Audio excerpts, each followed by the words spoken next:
Oui.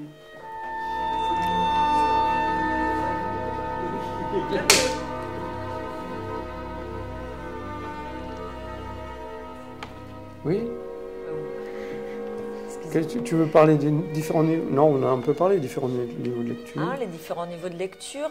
Qu'est-ce que tu voulais dire dans la danse, entrer dans la danse érotique? Oui, mais mon travail est une invitation. Oui. Voilà, donc c'est ça. Bien sûr, le travail de l'artiste, c'est jouer avec le spectateur. Bien évidemment, on ne peint pas pour soi tout seul. Ça n'a pas d'intérêt. Et après, il faut trouver des partenaires qui ont envie de danser la même danse que vous. c'est pas si évident que ça, bien sûr. Ouais, c'est pas évident. Oui, parce que pour toi, tu peins... Parce que la peinture peut être sublimatoire en soi, c'est-à-dire thérapeutique, introspectif, expulsif, et on peut le garder au final pour soi. Oui. Non, mais... Tu nous invites, toi, à danser. Tu cherches une danseuse. Ouais. C'est tout le public. C'est une danse partagée, bien évidemment.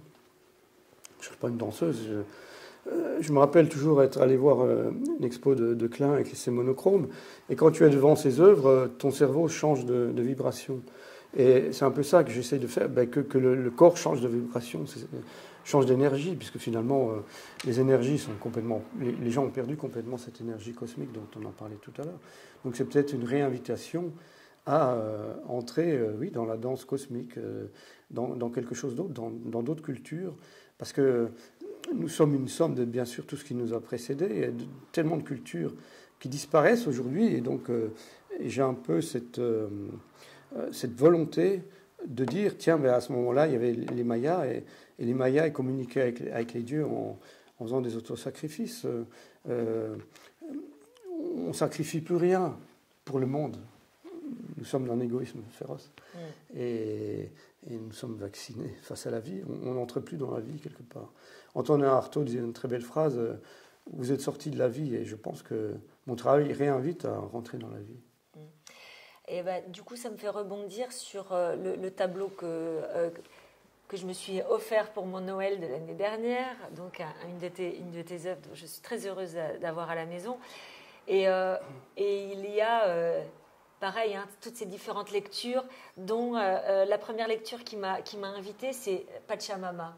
Ah oui, voilà, oui, la terre-mère. C'est la terre-mère. Tout à fait, oui, tu as raison. Oui, il y avait quelque chose de cet ordre-là, qui après nous invite aussi dans l'érotisme, etc. Voilà. Mais il y avait cette invitation à la terre-mère. Oui, oui. C'est une danse fusionnelle, maternelle, oui, tu as raison. Oui, oui, oui. C'est le regressus ad uterum, la rentrée dans l'utérus, bien sûr. Oui. C'est le lieu de la création. Les artistes invitent à rentrer dans leur lieu de création. Et c'est amusant parce que quand des amis viennent à la maison, ils regardent et à chaque fois, évidemment, je ne dis rien, et ils ont tous des lectures complètement différentes. Donc c'est assez sympathique parce que ça permet aussi de voir comment chacun est suggéré au fond. Mais on ne peut comprendre que ce que l'on connaît.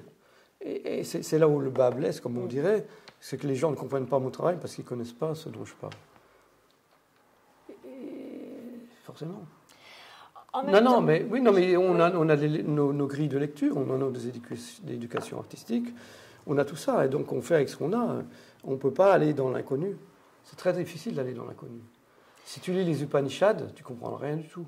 Mais si tu lis les Upanishads que tu as 60 ans, eh ben, tu trouveras ça fabuleux.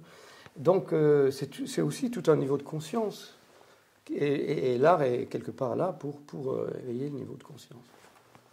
Oui, je pense que là, pour le coup, on y est bien sur l'art qui doit éveiller un niveau de conscience. Mais je pense aussi que, comme tu disais tout à l'heure, il y a aussi un temps de lecture. C'est-à-dire que les gens ne prennent pas le temps d'observer. Parce qu'il y a plein de choses qui sont nommées, qui sont lisibles aussi, alors qui sont interprétées chacun à sa manière, qu'il va y avoir différents niveaux de lecture, mais il y a une accessibilité quand même, me semble-t-il. C'est juste que, est-ce qu'au fond, on ne prend pas le temps de regarder? Non, on ne prend plus le temps. C'est une vraie question, ça. Non, c'est vrai, oui. De prendre le temps. J'étais au musée hier matin. Oui. Du coup, j'ai revu ton travail au musée de Besançon.